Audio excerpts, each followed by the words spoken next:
শাফিয়াল মুজনাবিন আসসালাতু ওয়াসসালামু আলাইকা ইয়া রাহমাতাল লিল আলামিন। সর্বপ্রথমেই আল্লাহ এবং তার হাবিবের দরবারে শত কোটি সালাত, দুরুদ ও সালাম পেশ করছি। আজকে আমরা যে উদ্দেশ্য নিয়ে বসেছি, সুলতানুল হিন্দ খাজা গরিবে নেওয়াজ উনার উরস উপলক্ষে। প্রিয় ভাইরা আমার, আমরা অত্যন্ত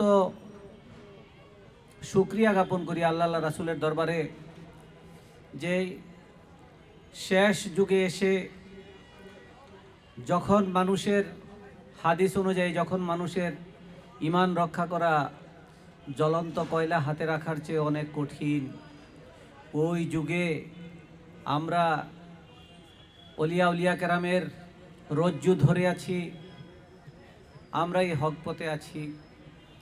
তাই আল্লাহ রাসূলের দরবারে শত কোটি সালাম জানাই, শুকরিয়া জানাই। প্রিয় ভাইরা আমার, আল্লাহর রাসূল হলেন সর্বশ্রেষ্ঠ, সমস্ত নবীদের শ্রেষ্ঠ, সমস্ত সৃষ্টির উৎস এবং শেষ নবী, নবুয়তের দরজা বন্ধ। সাহাবা কেরাম আল্লাহর রাসূলের কাছে জানতে চেয়েছিলেন, ইয়া রাসূলুল্লাহ, আপনি যখন বাহ্যিকভাবে আমাদের চোখের অন্তরাল হয়ে যাবেন, পর্দা করবেন, তখন থেকে কিভাবে মানুষ, আমরা তো আপনাকে দেখে ঈমান এনেছি, আপনাকে দেখে আমরা কলেমা পড়েছি, আপনাকে দেখে আমরা ইসলাম গ্রহণ করেছি, কিন্তু শেষ যুগের মানুষ, যেহেতু আর কোনো নবী আসবেন না, আর কোনো রসুল আসবেন না, শেষ যুগের মানুষ কিভাবে ঈমান রাখবেন,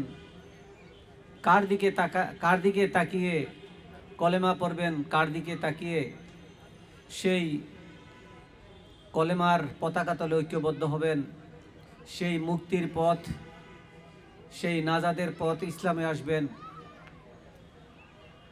তখন বলা হয়েছিল রেসালতের পরে হবে বেলায়েতের যুগ। বেলায়েত শব্দের অর্থ হলো ওলিদের যুগ। প্রিয় ভাইরা আমার, সময় অত্যন্ত সংক্ষিপ্ত, কিন্তু যে বিষয়ে আলোচনা করা প্রয়োজন সেই বিষয়ে আলোচনা করতে গেলে ব্যাপক আলোচনা প্রয়োজন। অত্যন্ত সংক্ষিপ্তভাবে আপনাদেরকে আমরা বলছি যে এই উপমহাদেশে বাংলাদেশ, ভারত, পাকিস্তান, আফগানিস্তান, বার্মা, এই এরিয়াতে কিয়ামত পর্যন্ত যদি একজনও ঈমানদার থাকেন, উনিও খাজা মাইনুদ্দিন চিশতি রহমতুল্লাহ এর কাছে ঋণী। কারণ আমাদের এই উপমহাদেশে কোনো নবী, কোনো রাসূল ইসলামের বাণী নিয়ে আসেননি। আল্লাহর হাবিব একদিন খাজা মাইনুদ্দিন চিশতির কাঁধে হাত মুবারক রেখে বলেছিলেন, মাইনুদ্দিন, তুমি কলেমার দাওয়াত নিয়ে হিন্দের দিকে যাও। তখন খাজা মাইনুদ্দিন চিশতি রহমতুল্লাহ আলাইহি উনার মুর্শিদ, ওনার পীরের দরবারে গেলেন। ওনার পীরকে বললেন যে, বাবা, আল্লাহর রাসূল আমাকে হিন্দের দিকে ইসলামের দাওয়াত নিয়ে, কলেমার দাওয়াত নিয়ে যেতে বলেছে। তখন ওনার পীর ওনাকে বললেন যে, তুমি হিন্দে প্রবেশ করার আগে পাঞ্জাবে একটা মাজার আছে, ও মাজারে যাবা, ওখানে 40 দিন তুমি ওখানে থাকবা, তারপর তুমি হিন্দের দিকে যাত্রা করবা।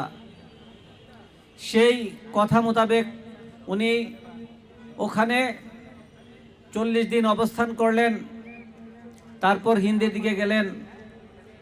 আমরা ইতিহাস আমাদেরকে জানতে হবে ভাই, কিন্তু ওই মাজারটাই ছিলেন ভাস্কালান্দার রহমতুল্লাহ আলাইহির মাজার। আমরা যখন কাওয়ালি শুনি, কাওয়ালিতে আমরা একটা কথা বলি, দামারদম বাসকালান্দার আলিকা পহেলা নাম্বার। সেই বাসকালান্দার রহমতুল্লাহ আলাই পহেলা নাম্বার। তারপর ওখান থেকে উনি দিল্লিতে আসলেন। অনেক ঘটনা, ওনার সাথে যারা ছিলেন, খাজা মাইনুদ্দিন চিশতি রহমতুল্লাহ আলাই ওনার অনুসারী একজনকে বললেন, যাও আমার জন্য 1 লোটা পানি নিয়ে এসো, আমি উজু করব।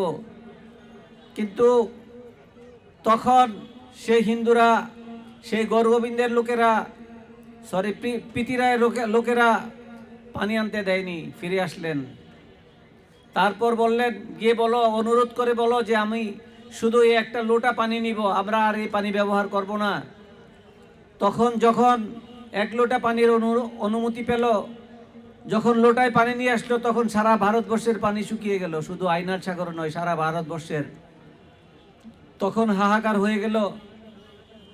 তখন একটা সন্ধি হয়েছিল সে পিতিরায়ের সাথে।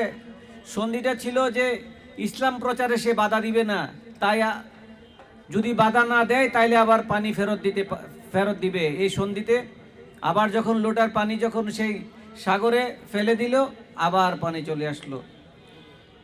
শুধু কেরামত নয়, খাজা মাইনুদ্দিন চিশতি রহমতুল্লাহ আলাইহির কথা, ওনার শান, ওনার মান, ওনার মর্যাদা প্রকাশ করা আসলে কারো পক্ষে সম্ভব না।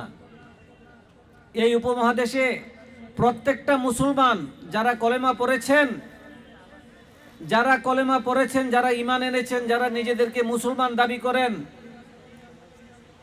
আপনারা সবাই, আমরা সবাই ব্যক্তিগতভাবে খাজা মাইনুদ্দিন চিশতি রহমতুল্লাহ আলাইহির কাছে ঋণী, ঈমানের জন্য ঋণী, ইসলামের জন্য ঋণী।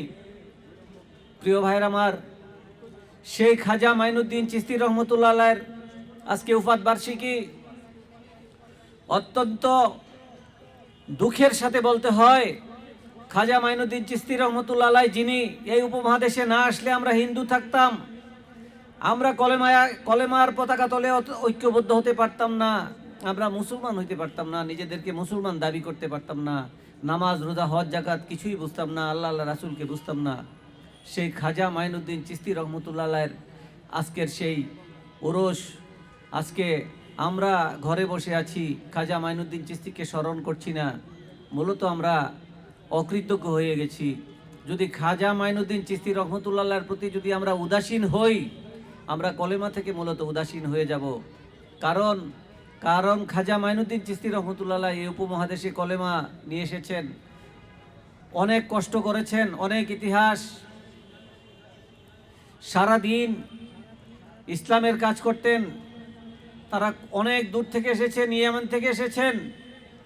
কোথায় তাদের সংসার, কোথায় তাদের বিশ্রাম, কোথায় যাদের খাওয়া দাওয়া, ঘর বাড়ি কিছুই নেই, এসেছেন আমাদেরই জন্যে। কিন্তু আমরা আজকে কোথায়? আমরা সেই খাজা বাবার মিশন ভুলে গিয়েছি। প্রিয় ভাইরা আমার,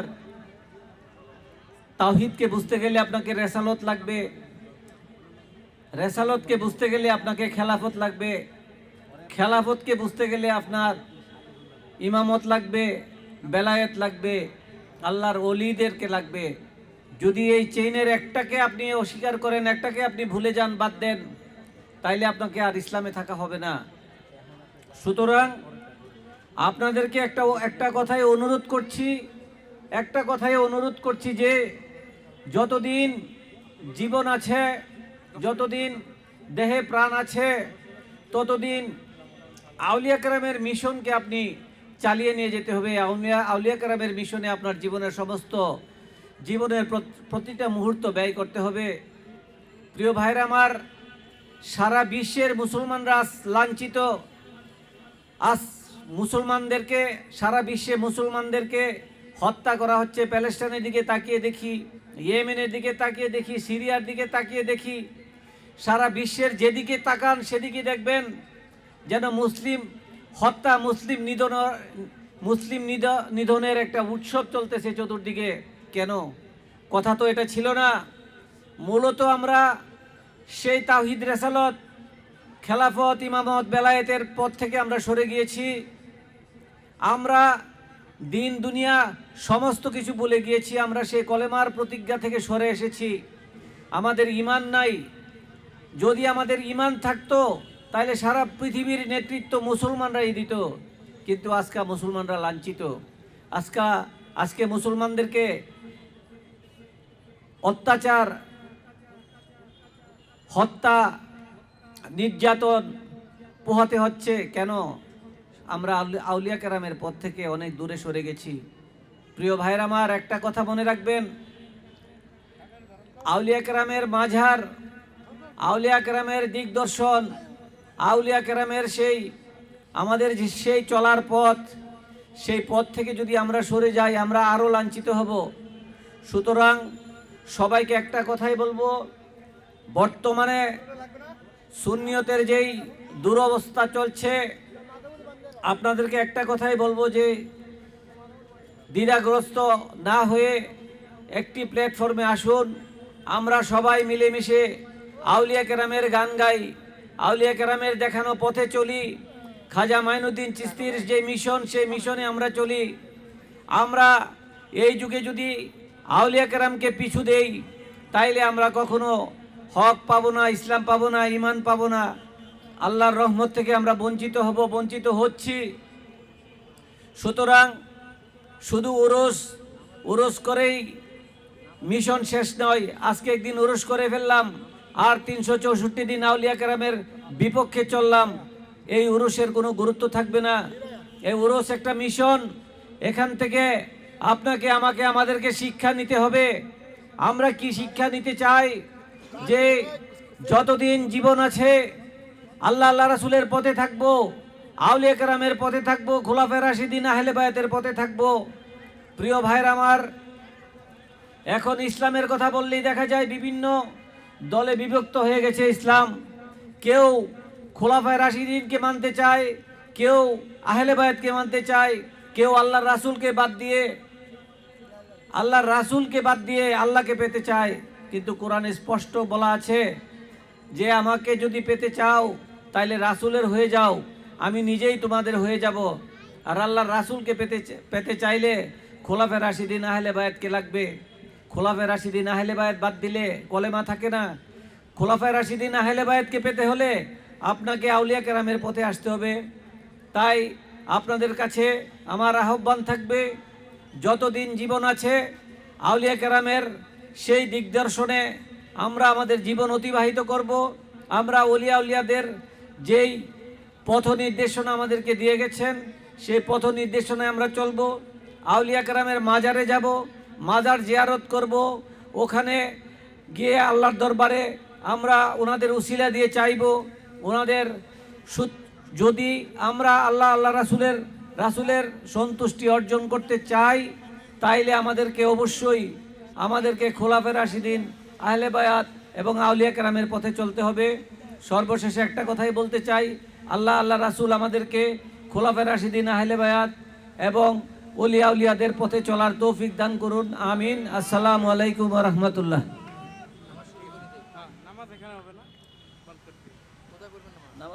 নামাজ দরবারে চলেন।